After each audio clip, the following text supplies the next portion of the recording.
আসসালামু আলাইকুম guys, welcome to new blog. আমি আরামে ঘুমিয়েছিলাম, হঠাৎ করে আমার মনে পড়লো যে আমার কাজে যেতে হবে। তো এখনই বলবেন যে আসলে কিসের কাজ। তো পুরো ভিডিওটা দেখেন, বুঝতে পারবেন আসলে আমি কোন কাজে যাচ্ছি।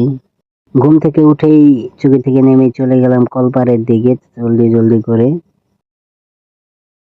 তো কলপারে এসে ফ্রেশ হয়ে নিলাম আর কি, একটু এনার্জিতে বললাম আর কি, মুখ হাত ধুয়ে নিচ্ছি।